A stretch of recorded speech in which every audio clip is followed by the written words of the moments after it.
আমার আল্লাহ, হে রব্বে কারীম তুমি বলে দাও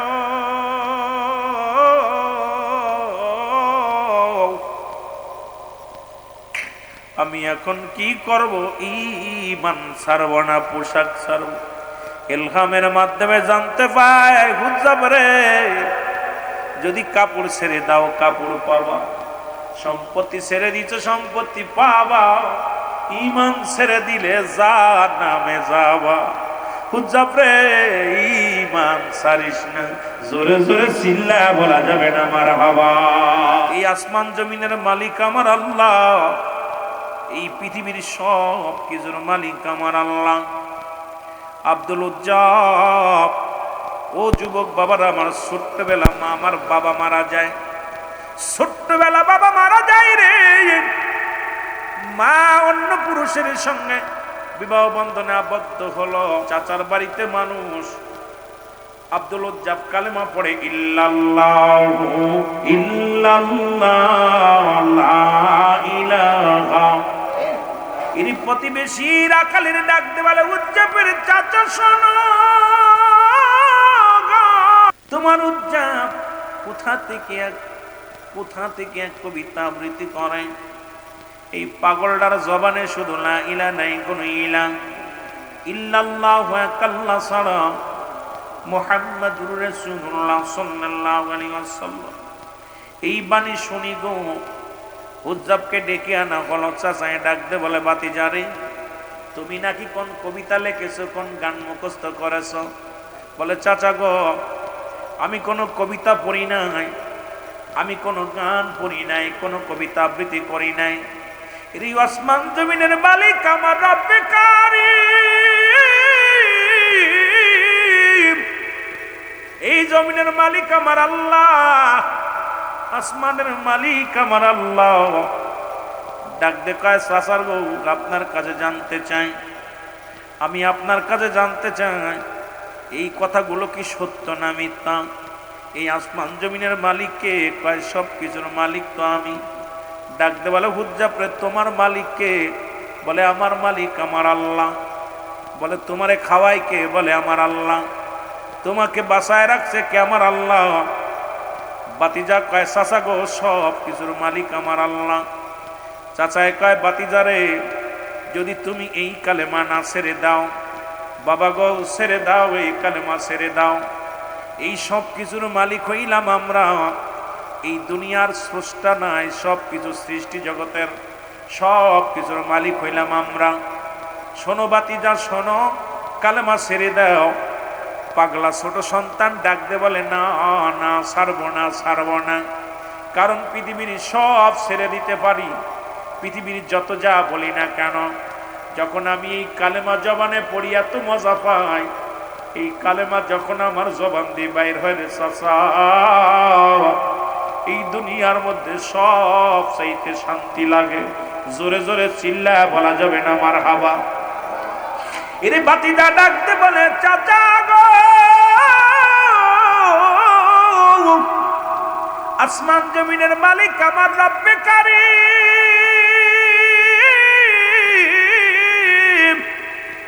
ভূমণ্ডলের মালিক আমার রব্বে কারীম, সব কিছু শেষ করে দিবে আমার আল্লাহ। জোরে জোরে চিল্লায় বলা যাবে না আল্লাহু আকবার। আল্লাহ বলে, কুল্লু মান আলাইহা ফান।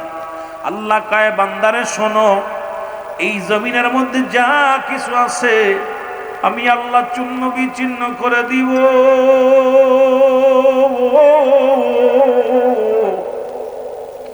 এই দুনিয়ার মধ্যে যা কিছু আছে সব কিছু শেষ করে দিবে আমার আল্লাহ। আল্লাহ কয়, বান্দারে এই জমিনটা আমি পুরায়া তামা বানায়া দিব। এই জমিনের মধ্যে যত মাটি আছে মাটিগুলো পুড়ে তামা হয়ে যাবে।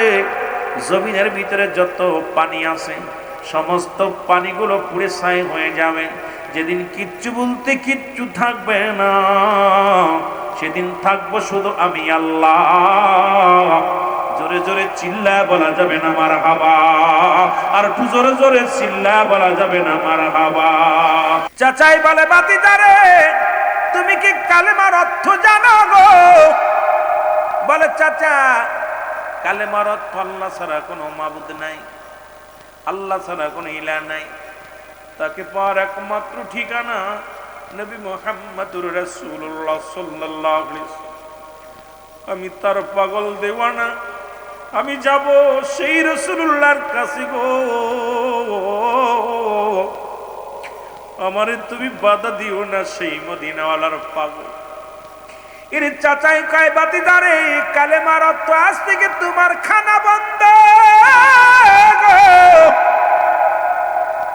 বাতিজা বলে চাচা গো, যদি কালেমা পড়ার কারণে খানা বন্ধ হয়ে যায় কোনো দুঃখ নাই।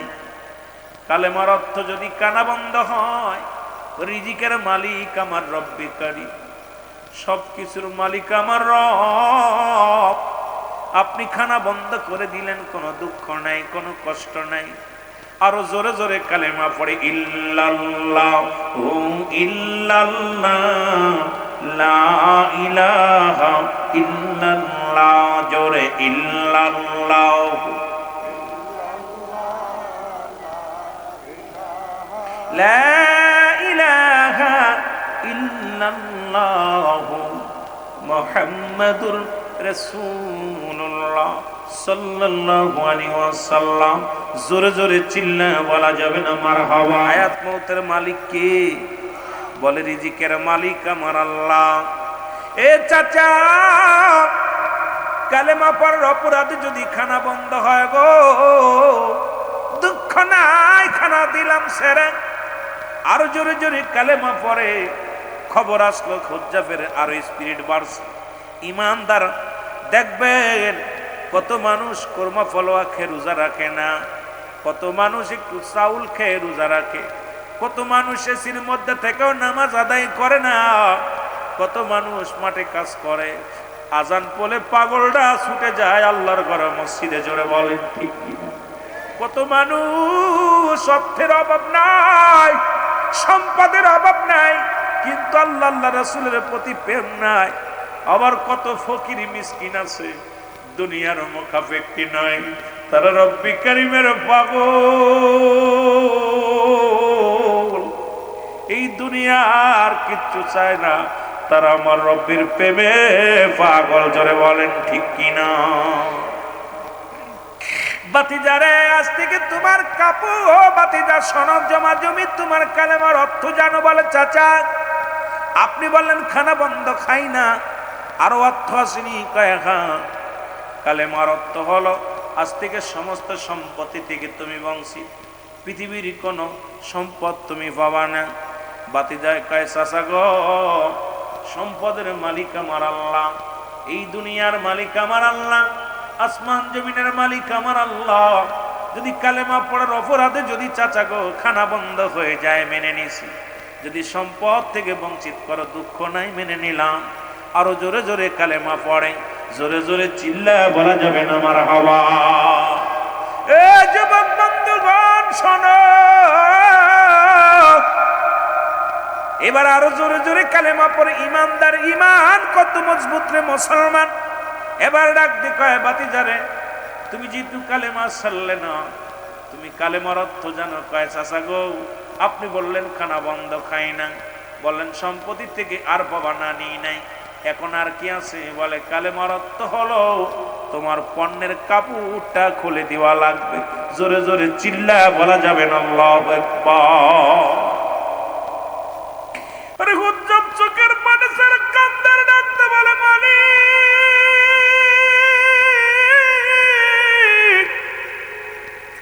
তুমি বলে দাও, পরওয়ারদিগার হলো আমার রব আমার আল্লাহ, এ রব্বে কারীম তুমি বলে দাও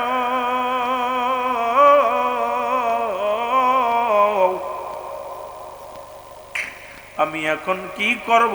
ঈমান ছাড়ব না পোশাক ছাড়ব? ইলহামের মাধ্যমে জানতে পাই, হুজ্জাব রে, যদি কাপড় ছেড়ে দাও কাপড় পাবা, সম্পত্তি ছেড়ে দিচ্ছ সম্পত্তি পাবা, ঈমান ছেড়ে দিলে জাহান্নামে যাবা। হুজ্জাব রে ঈমান ছাড়িস না, জোরে জোরে চিল্লা বলা যাবে না মারহাবা। এই যুবক বন্ধুরা আমার দিলের কান্না লাগা শোনো গো, ডাক দে বলে বাতিজা পোশাক ছেড়ে দাও। 18 বছরের যুবক আমার বাজানেরা দিলের কান্না লাগা শুনবেন। ডাক দে বলে রব্বে কারীম, এখন যদি পোশাক ছেড়ে দিই মানুষ আমাকে পাগল বলবে, আমি কেমনে ছাড়ব? আর ঈমান যদি ছেড়ে দিই আমি জাহান্নামে যাব। রব্বে কারীম এখন আমি কি করব? চক্ষু দুইটা বন্ধ করে পণ্যের কাপড় খুলে দিলেন। পণ্যের কাপড় খুলে দিয়ে দোষ শুরু করলেন। পিছন থেকে ডাক দেয় চাচায় বাতিজারে দাঁড়াও। হুজ্জাব দাঁড়াও দাঁড়াও। হুজ্জাব কয় চাচা গো, যার জন্যে আমি কাপড় ছাড়লাম, যার জন্যে খানা ছাড়লাম, যার প্রেমে আমি পড়িয়া দুনিয়ার সম্পত্তি হারাইলাম, সেই রাসূলুল্লাহর কদম মোবারক ছাড়া আমি কিচ্ছু চাই না। সেই রাসূলের কদমের মধ্যে আমি যাব। ও যুবক বন্ধুরা শোনো গো, হুজ্জাব এক দূরে দূরে চলে গেলেন মায়ের কাছে। দরজায় দাঁড়া ডাক দেবালে মা, মা গো, জনম দুঃখিনী মা, মা। মা নজর তাকায় দেখে 18 বছরের যুবক উলঙ্গ, গায়ের মধ্যে কোনো পোশাক নেই। মা ভিতরে যায় দরজা লাগা দিছে। ডাক দে বলে মা, ও মা তুমি আমার চেনো না? আমি তোমার কলিজার টুকরা সন্তান। মা গো, ছোট্টবেলা আমার বাবা মারা যায়, তুমি অন্য পুরুষের সঙ্গে সংসার করো। মা গো, আমি তোমার সেই কলিজার টুকরা সন্তান, আমার নাম হুজ্জাব। মা গো, একবার তাকায় দেখো, তোমার কলিজার টুকরা তোমার সামনে খাড়া। তো মা গো, তোমার কাছে খাইতে চাই নাই, পড়তে চাই নাই, এক টুকরা কাপড় দাও। যে নবীরে ভালোবাসার কারণে আমি ঘর ছাড়া হইলাম, যে নবীর ভালোবাসার কারণে আমি সম্পদ হারা হইলাম, যে নবীর ভালোবাসার কারণে রে মা গো পণ্যের কাপড়গুলো ছুঁড়ে দিলাম। ও জনম দুঃখিনী মা, এক টুকরা কাপড় দাও, আমি এই কাপড়খানা পরে আমি বিশ্ব নবী মুসলমান শুনে নাও, রহমতের নবী রাহমাতুল লিল আলামিনের কদমের মধ্যে যাব। জোরে জোরে চিল্লা বলা যাবে না মারহাবা। জনম দুঃখিনী মা কি করলেন? ভিতর থেকে এক টুকরা কাপড় দিলেন, ছুঁড়ে মারলেন। কাপড়খানা ফুরিয়া হুজ্জাব পণ্যের মধ্যে লাগায়া দোষ শুরু করলেন। পিছন থেকে মা ডাক দেয়, বাজান রে, কতদিন তোরে দেখি না, জন্মের পরে তোর বাবা মারা যায়। বাবারে, আমি অন্য পুরুষের সঙ্গে বিবাহ পুষিয়া তার সংসার করি। বাবারে, তুই আমার কলিজার টুকরা সন্তান, একটু দাঁড়া, একটু দাঁড়ারে, প্রাণ ভরে দেখবো। ডাকতে বলে মা, মা, যদি বেঁচে থাকি দেখা হবে, আর যদি মারা যায় দেখা হবে হাসরের ময়দান। মা গো, যে নবীরে ভালোবাসার কারণে, যে রব্বি কারীম রে ভালোবাসার কারণে আমি সব হারাইলাম রে, সেই মায়ার নবী রাহমাতুল লিল আলামিনের কদমে আমি যাব। মা আমারে বাধা দিও না রে মা। সন্তান দূরে চলে গেলেন। রাসূলুল্লাহ মুসলমান মদিনার জমিনে যখন গেলেন, বেহুশ হয়ে জমিনের মধ্যে উজ্জাব পড়ে গেল। নবীর সাহাবীরা তারে তুলে নিয়ে রাসূলের কদমে গেলেন। আমার নবীজির কদমে যখন নিয়ে গেছে, গায়ের মধ্যে গোস্তগুলো শুকনাতে পারে না, চলতে পারে না, উত্তপ্ত পাথরের খাই খায় রক্ত পড়েছে পা দিয়া। আমার বাবারা ভালোবাসা কারে বলে? নবীর রওজা মুবারকে।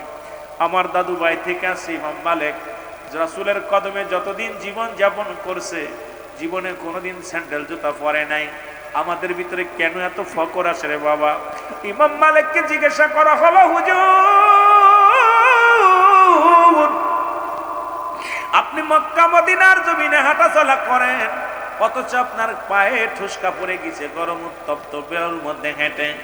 বলে ইমাম মালিক ডাক দে বলে, দুনিয়ার মানুষ শোনো, যে জমিনের মধ্যে আমার রাসূলুল্লাহ কদম রাখছে, যে জমিনের মধ্যে আমার নবীজির পদধূলি পড়ছে, আর সেই জমিনের মধ্যে যদি আমি পারতাম রে, আমি ইমাম মালিক বুক দিয়ে হাঁটতাম, কোনদিন পা লাগাইতাম না। এর নাম হলো সোনার মদিনা।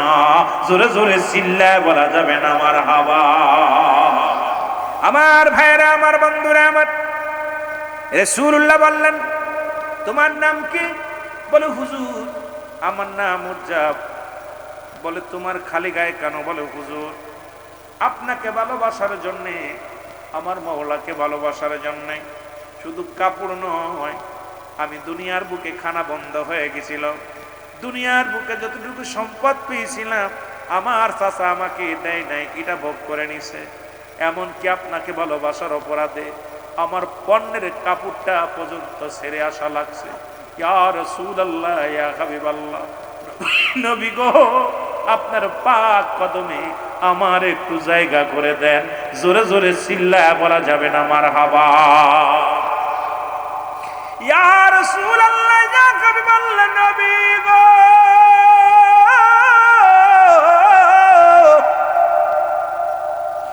আমার নবী বলার সঙ্গে সঙ্গে আমার রাসূল বলেন আয় আয় আয়। আমার নবীজি বুকে টানতে নিলেন। উজ্জাব বলে ইয়া রাসূলুল্লাহ, ইয়া হাবিবাল্লাহ, দুনিয়ার যত কষ্ট যত যন্ত্রণা পেয়েছিলাম আমি আপনার রাসূলুল্লাহর পদধূলি পাইয়া, রাসূলুল্লাহর চরণধূলি পাইয়া আমি উজ্জাবের সমস্ত দুঃখ যন্ত্রণা দূর হয়ে গেছে। জোরে বলেন মারহাবা। আর একটু জোরে জোরে চিল্লায় বলা যাবে না মারহাবা। আমার নেই বলে উজ্জাব রে, আজ থেকে তুমি নতুন নয়া মুসলমান, নয়া মুসলমান। আমি রাসূল তোমাকে কালেমা পড়াইয়া দিলাম, তওবা পড়াইয়া দিলাম। আজ থেকে তোমার নামের আগে শুধু হুজ্জাব থাকবে না, আজ থেকে তোমার নাম আব্দুল হুজ্জাব। এইরকম যদি ঈমান আনা লাগতো, বাংলার মৌলবীরা আজকে যারা মন্দিরে যায় তারা কেমনে পারত? আজকে যারা মুসলমান যারা মাজার ভাঙার পায় তারা করতেছে, শুনে নাও। ওই মাজার আলা ইসলামের দাওয়াত দিছে কত কষ্ট করে রে মুসলমান। ওই মাজার আলাদের সঙ্গে যারা বিরোধিতা করে, শুনে নাও, শুনে নাও। শাহজালাল ইয়ামানি যখন আসলেন সিলেটের জমিনে 360 জন আউলিয়া নিয়ে গো, গোরগোবিন্দ নিষিদ্ধ করে দিলেন। কোন দাড়িওয়ালা টুপিওয়ালা এই বাংলার জমিনে ঢুকতে পারবে না। কোন দাড়িওয়ালা দেখলে তাকে কতল করা হবে, কোন টুপিওয়ালা দেখলে তারে কতল করা হবে। আজকে সেই দাড়ি টুপি লাগাইয়া সে ওলি আল্লাহদের মাজারের সঙ্গে দুশ্মনী করো। নৌপথ বন্ধ, বিমান পথ বন্ধ, স্থল পথ বন্ধ, সব বন্ধ করে দিলেন। গাড়ি ঘোড়া সব হরতাল করে দিলেন, যেন কোনো দাড়িওয়ালা টুপিওয়ালা আসতে পারে না। 360 জন আউলিয়া নিয়ে, ও যুবক ব্রাহ্মণবাড়িয়া বিবাড়িয়ার যুবকেরা শোনো, ওলি আল্লাহদের প্রেমে আমরা কেন পাগল হইলাম? তোমরাও জানলে তোমরাও পাগল হবা। এবার শাহজালাল ইয়ামানি সুরমা নদীর কিনারায় আসলো। শাহজালাল ইয়ামানি যখন এই কিনারায় আসিয়া বসে আছেন, রব্বে কারিম ইলহামের মাধ্যমে জানায়া দেয়, শাহজালাল রে, তোর ইয়ামেন থেকে পাঠাইছি বাংলার জমিনে কালেমার দাওয়াত দেওয়ার জন্য। ইয়ামেন থেকে পাঠাইলাম বাংলার অলি গলির মধ্যে কালেমা প্রচার করবা। আজকে ওখানে বসে থাকার জন্য নয়, জলদি করে পার হয়ে যাও। আল্লাহ রাব্বুল আলামিন, আমি পার হব কেমনে? আমার তো নদী নেই, নদী পার হওয়ার আমার যোগ্যতা নাই, আমার ভিতরে কোনো নৌকা, আমার কাছে কোনো নৌকা নাই, আমার কাছে কোনো মাঝি নাই, আমার কাছে পার হওয়ার কিছু নাই। রব্বে কারিম ইলহামের মাধ্যমে জানায়া দেয়, শাহজালাল টেনশন করো না, তুমি নামাজ বিছায়া দাও। নামাজ বিছায়া 2 রাকাত নামাজ পড়লেন। 360 জন আউলিয়া নামাজ, তোমার আগেই বললাম ওলি আল্লাহ হাক্কানি ওলি আল্লাহ যারা, এরাও নামাজের পাগল ছিল। আমার বাবারা, মা শুনে নাও, যে সমস্ত পীর সাহেবের নামাজ পড়ে না, পানির উপর দিয়ে ভেসে যায়, ওটা ভণ্ড। নামাজ পড়ে না, মুসলমান বাতাসের সঙ্গে উড়ে যায়, এরা ভণ্ড। কারণ এটা আমাদের বুঝতে হবে, ওই অনেক ভণ্ডর আছে তারা কেরামতি দেখায় রে বাবা। ওইটা দেখার কারণে অনেকেই দেখিয়া পাগল বানাইছে। এইগুলো থেকে সাবধান হয়ে যাবেন। যার ভিতরে শরিয়াত নাই, শরিয়াত ছেড়ে দিলে কাফের। আবার কাফের আবার কিসের আবার মুসলমান, ইবাদত কিসের বন্দেগী। সুতরাং নিজেই তো স্বীকারকারী রব্বে কারিমের। জোরে জোরে চিল্লায় বলেন ঠিক কিনা? এ মুসলমান গভীর মনোযোগ,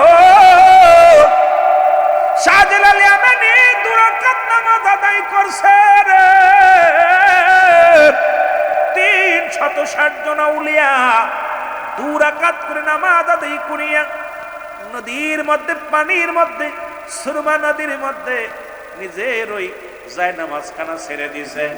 একজন নয়, দুজন নয়, 360 জন আউলিয়া পার হয়ে গেছে। আজকে যারা মাজার ভাঙ্গ, জেলখানায় গেলে জেলের 4 ইঞ্চি ওয়ালটা মাইতে পারো না, রাগ করবা না বাবা। আমার দেশের কত বক্তা জেলখানা তাইসা কত লিকসার মারে, তা আমি তাদেরকে বলি শাহজালাল ইয়ামানি তো জায়নামাজে ভর করে যাদের তুমি মাজার ভাঙতে চাও তারা জায়নামাজে পার হয়েছিল, আর তুমি জেলখানার 4 ইঞ্চি ওয়াল ডামাইতে পারো না। 2 বছর 3 বছর জেলখানায় থাকিয়া বড় বড় ওয়াজ করো, তোমার এই ক্ষমতা তোমার নাই, আবার তোমরা আল্লাহর ওলিদের সঙ্গে দুশমনি করো। শাহজালাল ইয়ামানি তাকবীর দিছে তো মুসলমান গোরগোবিন্দর দালান খসে গেছে। শাহজালাল ইয়ামানি আযান দিছে, মুসলমান গোরগোবিন্দের প্রসাদ ভেঙে গেছে। আর তোমরা যতই ফালাফালি করো তোমরা কিছুই করতে পারো না। আর জেলখানা থেকে বাইর হয়ে আসিয়া আজ ওলিদের বিরোধিতা করো, বড় দুঃখ লাগে। জোরে জোরে বলেন ঠিক কিনা? আরে শাহজালাল ইয়ামানি সুরমা নদী পার হয়েছিল জায়নামাজে ভর করে, আর আমি তুমি বছরকে বছর জেলখানায় থাকলাম। এতই যদি তোমার কেরামতি পারো, ওলিদের মতো তুমি ফুদে জেলখানা উড়াই দাও, ঠিক কিনা? কথা কয় না কেন? এতই যদি তোমার পার থাকে, এতই যদি তৌহিদে জনতা হও, বিনা অপরাধে জেল খাটতেছো বলতেছো, তাহলে তোমরা যখন আল্লাহর কাছে দরখাস্ত করবা, জেলখানার দালানগুলো এমনি ওই পেট পাটকেল সব ঝরে যাবে, কারণ তোমাদের ফরিয়াদ শুনবে। কিন্তু আল্লাহর ওলিগণ এই দুনিয়ার মধ্যে এমন মাহবুব বান্দা ছিলেন, তারা যখন যেটা বলেছে তখন রব্বে কারীম তার কথা শুনেছে। জোরে বলেন ঠিক কিনা? দিল্লির আল্লাহর ওলি হারেবারেশ রহমাতুল্লাহ আলাইহি, উনি মসজিদে ধাক্কা মারছে এইভাবে, ও মৌলবীরা হন, মসজিদে ধাক্কা দিয়ে বলছে, মসজিদ তুমিও আল্লাহর আমিও আল্লাহর। কি বলতেছে? আল্লাহর ওলি হারেবারেশ রহমাতুল্লাহ আলাইহি, উনি দিল্লির জঙ্গলে বাস করত। উনি বলতেছে দিল্লির যে মসজিদটা বাদশা শাহজাহান বানাইছে, এই মসজিদের মেম্বার কেবলা নির্ণয় ছিল না, একটু বেঁকা ছিল। তা এখন বাদশা শাহজাহান আপনার 5,000 কর্মী দিয়া এই মসজিদ নির্মাণ করেছে, এবং অনেকগুলো কোরআন তেলাওয়াত করে করে প্রতিদিন কাজ করতো। সকালবেলা কাজ শুরু হলে 1 খতম কোরআন শরীফ তেলাওয়াত হতো। এত সুন্দরভাবে মসজিদ বানালো। এই মসজিদের কেবলা নির্ণয় হলো না, তখন 3 দিন স্বপ্নে দেখলেন বাদশা শাহজাহান, তুমি নামাজ পড়েছে, নামাজ হয় না। শরিয়াতের কেবলা কাবা, দুজানের কেবলা রাহমাতাল লিল আলামিন, মুনাজাতের কেবলা হলো আরশে আজিম। আর একটা কেবলা আছে যারা পীর মুরিদি করেন, এই মুরিদের কেবলা হলো স্বয়ং পীর কেবলা। জোরে বলেন না মারহাবা? আস্তে না জোরে বলবেন। মুর্শিদ কেবলা কি বলা হয়? পীর কেবলা, মুর্শিদ কেবলা। জোরে বলেন ঠিক কি না? এই আল্লাহর ওলি হারেবারেশ এই দিল্লির জঙ্গল থেকে ওনাকে ধরে আনা হলো। উনি বলল, আমার একটা আশা আছে, আমি মসজিদের মেম্বারের পাশে ঘুমাবো। আমার দুনিয়ায় কোনো শখ নাই, কারণ ঘর দরজা সব ছেড়ে দিছি, বাড়ি নাই, ছেলে মেয়ে নাই, পরিবার পরিজন নাই। যদিও শরিয়াত রক্ষার্থে বিয়ে করা লাগে, করছি, কিন্তু আপনার হাকিকতে ওলি আল্লাহদের কোনো সন্তানাদি থাকে না। অনেক এই ওয়াজগুলো করলে আবার অনেকের গায়ে লাগবে, কারণ তারা তো দুনিয়ার মুখাফিক্কি হতে পারে না, কিন্তু শরিয়াত রক্ষাতে এগুলো দরকার। কথা বুঝেননি? শরিয়াত ছেড়ে দিলে আপনারা কইবেন বাজো ঘাটপুরো, কত কথা বলবেন। এই জন্য আল্লাহর ওলিগণ স্বাধীন মুবারক করে সন্তানাদি আসে দুনিয়ার মধ্যে, তাদের এই প্রজন্মগুলো রেখে যায়, যাতে এইগুলো নিয়ে গালি না দেয়। আমার বাবারা, আল্লাহর ওলি হারেবারেশ সামনে হাজির হওয়া পর ওনাকে বলতেছে যে আপনি একটা কাজ করেন। কি কয়? এই মসজিদ আমার, কয় আমি মসজিদ সোজা করে দিব, আমার বিনিময় এই মসজিদের মেম্বারের নিচে আমার শুইতে দিতে হবে, কারণ আমি মসজিদে আজান দিব, ফজর আজান সালাতু খায়রুম মিনান নাওম, আমি ঘুম থেকে নামাজ উঠবো, উঠার জন্য ডাক দিবে, আমি কবরে শুয়ে শুয়ে আজান শুনবো, কবরে শুয়ে শুয়ে আমি কোরআন তেলাওয়াত শুনবো, ওই মসজিদের মেম্বারে দাঁড়াইয়া ইমাম সাহেব কোরআন তেলাওয়াত করবে, আমি শুয়ে শুয়ে শুনবো। সুতরাং আমার কবরটা মসজিদের সামনে দিবা। সুবহানাল্লাহ বলেন না?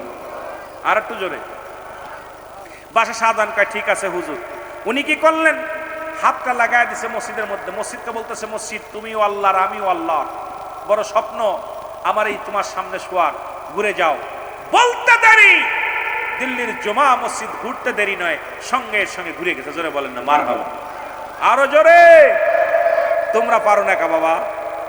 তোমরা করে দেখো একটা, সেই ওলি আল্লাহদের সঙ্গে দুশ্মনী করো।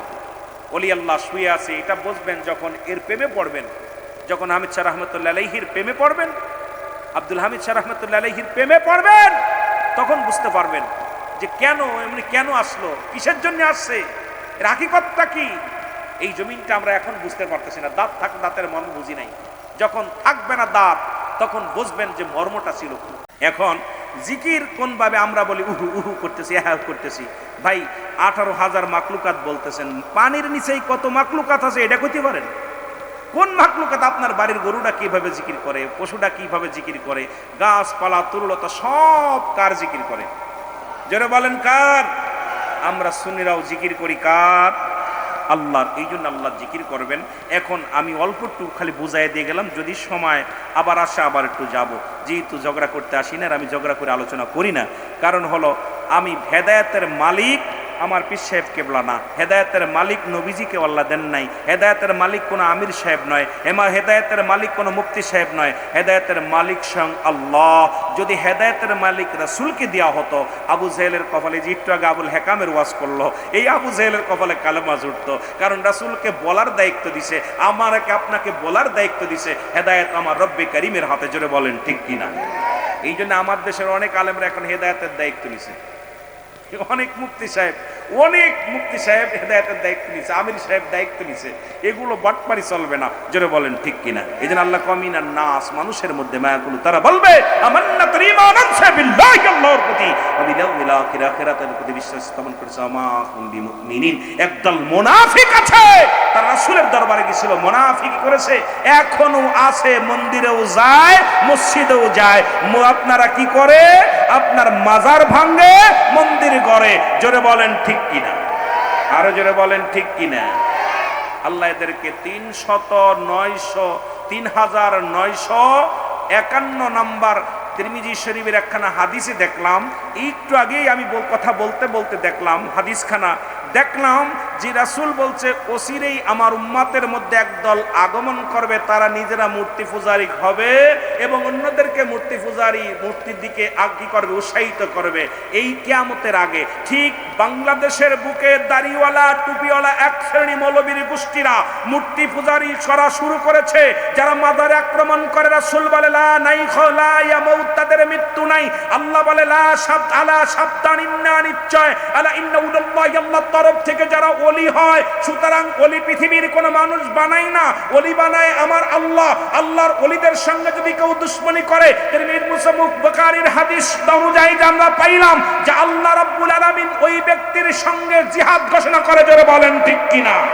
আরো জোরে বলেন ঠিক কিনা? সুতরাং আজকে ওলিদের মাজার ভাঙতেছো ও মৌলভী সাহেব, আর দেখলাম মন্দিরে মন্দিরে ঘুরা ঘুরা তোমরা খুব এই সমস্ত আমার আগে তো আমার ভাই আলোচনা করে গেছেন।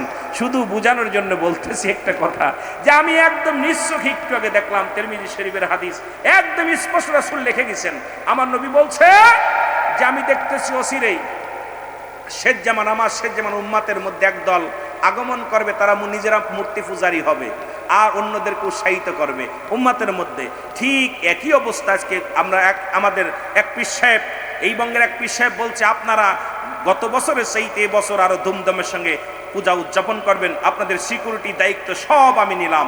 ও মৌলবী হনো, আমি আপনাদেরকে বলি, আমার বাবারা, আমার সূরা তাওবার মধ্যে, এ মুসলমান শোনো, গভীর মনোযোগ। আমি আপনাদের 6 নম্বর আয়াতের মধ্যে রাসূল বলতেছে, আল্লাহ বলতেছেন হাবিব আপনার কদমের মধ্যে আপনি মিলাইবেন, কোরআন না পাইলে এখন ধরবেন। রাসূল আল্লাহ বলতেছেন হাবিব আপনার কদমের মধ্যে যদি কোনো অমুসলিম আসে, তারা যদি আপনার কাছে সাহায্য চায় সাহায্য দিবেন, যদি বস্তার নিরাপত্তা চাই নিরাপত্তা দিবেন, যদি আপনার কাছে যদি নিরাপদ স্থানে পৌঁছায় দিতে বলে পৌঁছায় দিবেন। এগুলো দায়িত্ব দিছে আল্লাহ রাব্বুল আলামিন। তাই বলে এই দায়িত্ব দেই নাই যে তারা মূর্তি পূজারি করবে তুমি তাদের পাহারা দিবা, কারণ আমার নবীজি এই পৃথিবীর মধ্যে আগমন করেছে মূর্তি ভাঙ্গার জন্য, মূর্তি গড়ার জন্য নয়। আর তুমি দাড়িওয়ালা টুপিওয়ালা পীর সাহেব হয়ে আজকে সুন্নিদের পিছে লাগছো, আর তুমি মূর্তির পক্ষে নিয়ে আজকে হাজার হাজার মাজারকে ভাঙ্গে ঘুরিয়ে দিতে বলতেছ। তোমাদের মতো মুনাফিক এই পৃথিবীর মধ্যে আর কেউ নাই। জোরে বলেন ঠিক কিনা? আরো জোরে বলেন ঠিক কিনা? কষ্ট হচ্ছে আপনাদের?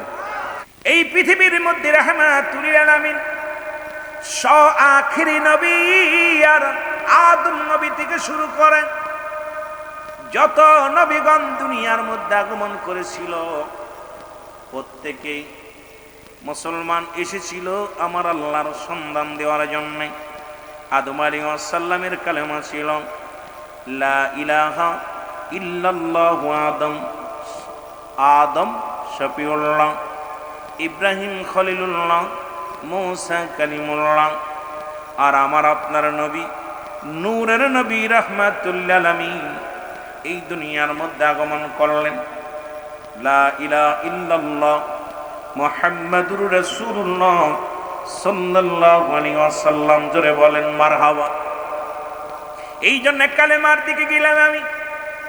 যেহেতু আমার আগের বক্তা আব্দুর রহমান নুরি সাহেব এই কালেমার বিষয় নিয়ে আলোচনা শেষ করেছে শেষ পর্যায়ে আসিয়া, কারণ যেখান থেকে ছাড়ছে সেখান থেকে আলোচনা শুরু করি, ধীরে ধীরে আলোচনার দিকে যাই। আল্লাহ বলে লা ইলাহা নাই কোন ইলাহ ইল্লাল্লাহু আল্লাহ ছাড়া, মুহাম্মাদুর রাসূলুল্লাহ আল্লাহ পাকের প্রেরিত রাসূল বা বান্দা হলো রাহমাতাল লিল আলামিন। জোরে জোরে বলো মারহাবা, আর একটু জোরে বলো মারহাবা। পৃথিবীর মধ্যে যত নবী আছে প্রত্যেকেই চিনাইছে আমি আল্লাহর পয়গম্বর, আল্লাহ ছাড়া কোনো মাবুদ নাই। আদম নবী আল্লাহ ছাড়া কোনো ইলাহ নাই, ঈসা নবী আল্লাহ ছাড়া কোনো ইলাহ নাই, মূসা নবী আল্লাহ ছাড়া কোনো ইলাহ নাই। ও মুসলমান গভীর মনোযোগ, তৎকালীন জামানার মধ্যে ও মুসলমান শুনে নাও, এই পৃথিবীর মধ্যে তৎকালীন জামানার মধ্যে যত নবীগণ আছে প্রত্যেকেই কালেমার দাওয়াত দিতে দিতে দুনিয়ার মায়া ত্যাগ করে চলে গেছেন। নবীদের দরজা বন্ধ হয়ে গেছে, আসছে ওলিদের দরজা।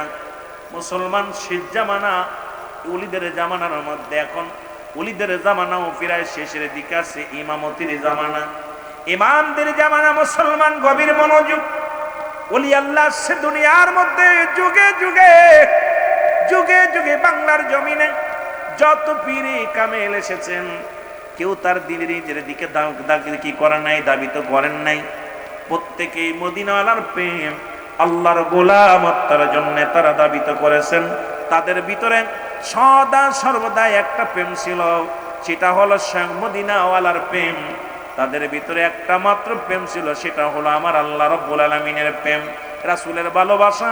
এই ভালোবাসা নিয়ে যুগে যুগে যত ওলি আকরাম আছেন তাদের মধ্যে একজন মুসলমান জনাব হযরত মাওলানা আব্দুল হামিদ মোল্লা সাহেবও তাদের মধ্যে একজন ছিলেন, যিনি যুগের পরে যতদিন দুনিয়ার মধ্যে শরীয়তের জিন্দেগিতে ছিলেন এই কালেমার দাওয়াত দিয়ে, সত্য ইসলামের দাওয়াত দিয়ে এই দুনিয়া থেকে বিদায় নিয়ে পর্দা করে রওজা পাকে ঘুমায় আছে।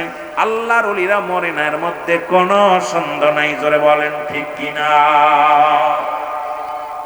আজকে কোথায় মুসলমান শোনো, বড় কষ্ট হয় আমার দেশে কিছু, আজকে আমার কথাগুলো না বললে নয়, আমার দেশে কিছু তৌহিদি জনতা, আবার আসছে কিছু মুসলমান ঈমান আকীদা পরিষদের কিছু আলেম বাইর হয়েছে, যারা দেখলাম কিছু পাগল ধরে ধরে, যে পাগল গারে দুনিয়ার চিন্তা নাই। রাসূল বলছে বালহুয়া কিলাব, এই দুনিয়াটা হলো পচা দুর্গন্ধ মরি। মানুষের চরিত্র হলো কুকুরের চরিত্র। কুকুর যেমন দুনিয়ার মধ্যে মরি পাইলে খুশি হয়, শেষ জামানার উম্মতিরা আপাদের জন্য তারা পাগল হয়ে যাবে। ওই উপার্জন কেমনে করবেন? উপার্জনের জন্য এ মুসলমান ইবাদত ছেড়ে দিয়ে হারাম পথে উপার্জন করবে, হালাল মনে করবে, বৈধ মনে করবে, সুদ ঘুষ জিনা ব্যভিচার তারা জায়েজ করে নিবে। ও মুসলমান শুনে নাও, ঠিক সেই জামানার মধ্যে আসি। কি বলেন আলেম, কি বলেন মৌলবী, আজকে আমাকে যদি 2000 টাকা বেশি দেয়, আমি এই মাহফিল বন্ধ করে অন্য মাহফিলে চলে যাব। এই মসজিদের ইমামকে যদি 5000 টাকা বেতন অন্য মসজিদ অফার করে, এই মসজিদ ছেড়ে অন্য মসজিদে চলে যাবে। আজকে সবাই আমরা দুনিয়ামুখী হয়ে গেছি। জোরে বলেন ঠিক কিনা? এই দুনিয়ামুখী হয়ে গেছি মুসলমান, শোনে না। কিন্তু আল্লাহর যারা পাগল, আল্লাহর যারা মাহবুব বান্দা, তারা দুনিয়ার মুখাপেক্ষী নয়। আমি আজ কটা দিন লক্ষ্য করি ফেসবুকের মধ্যে, নেটের মধ্যে দেখি কত পাগল গুলো ধরে ধরে স্মার্ট বানাইতেছে। আমার আধুনিক জামানার ভাইয়েরা, বর্তমান বাংলার কিছু হিরো বাইর হয়েছেন, নিজেকে হিরো মনে করেন, যাদের কোনো বাড়ির চিন্তা নাই, নারীর চিন্তা নাই, ঘরের চিন্তা নাই, দেখতেছি এই পাগলগুলোকে ধরে ধরে মাথা নেড়া করে মাথাগুলো কাটা করে দিয়ে গায়ের মধ্যে শার্ট ফ্যান লাগায় দিতেছেন, স্মার্ট বানাইতেছেন। বলেন স্মার্ট বাংলাদেশ, স্মার্ট বানাইতেছি। কিন্তু এই পাগলগুলো আর পরের দিন খাবার পাচ্ছে না। কালকে দেখলাম পথের মধ্যে ঢাকা শহরে অসংখ্য পাগল, তাদের স্মার্ট হওয়ার কারণে 3 দিন 4 দিন পর্যন্ত অনাহারে আর হাঁটতে পারছে না, পথের মধ্যে পড়ে আছে। কারণ যখনই মানুষের সামনে যায় মনে করি এটা ভালো, একে খাবার দেয় না। তাদের একটা রুটি নেওয়ার জন্য এক হোটেল থেকে রুটিটা ছিনিয়ে নেওয়ার কারণে হাত কেটে দিছে, পা কেটে দিছে। মুসলমান দেখা পর সে বলতে চাই, রে আজ কয়টা দিন আমি খানা খাই না, আর সহ্য করতে পারি না। কারণ এই পাগলগুলো তো দুনিয়ার মুখাপেক্ষী নয়, আর আমি আপনি দুনিয়ার পাগল, দুনিয়ার লোভ লালসার মধ্যে পড়েছি। এই পাগলদের মধ্যে আর এক হলো আল্লাহর ওলিগণ, যারা দুনিয়ার মধ্যে এমন দুনিয়ার মধ্যে তারা হয়েছে আল্লাহর আউলিয়া। এই দুনিয়ার মধ্যে পৃথিবীর কোনো মানুষ বানান নাই, তারা দুনিয়ামুখী হন নাই, তারা হয়েছে সদা সর্বদাই আল্লাহমুখী। জোরে জোরে বলেন ঠিক কিনা? এই দুনিয়ার মুসলমান